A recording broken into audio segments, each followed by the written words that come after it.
Hey guys, and welcome back. I'm Rachel O'Leary and this is Plantaholic. Today we're taking a look at my all-season bog garden that's full of temperate carnivorous plants here in my yard in Zone 6B. Now if you're new here, this is a Bradley sink which is made out of terrazzo and it's lined with pond liner and it has a PVC lattice underneath for me to water from a standpipe that's hidden in the back.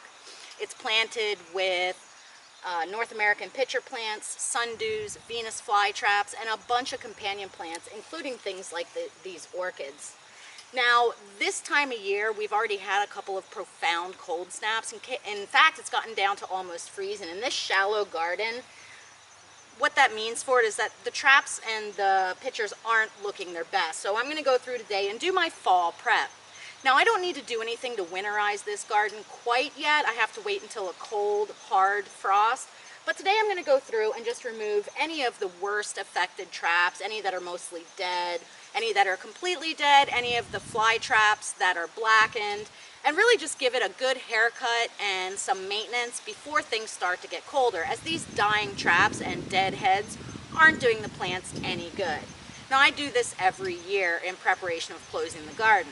When the time comes, I'll cover it with some burlap, about 6 to 12 inches of pine litter, and then some winter cloth in order to insulate it against the extremely hard freezes we get here in rural Pennsylvania.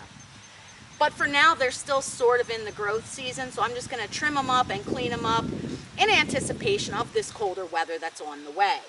Now, come spring, they'll all get a complete haircut, except for the purpurias, so this is really not at all traumatic to the plants at this point. It'll just make it easier for me to keep on top of the weeds, prevent things like fungus and mold that may develop in the decaying matter on the surface of the bog, and really just maintain it properly. Now, I'll be sure to show you guys when I winterize this garden as well, so if you're interested in content like that, make sure you subscribe with that notification bell on. As always, thanks for your continued support.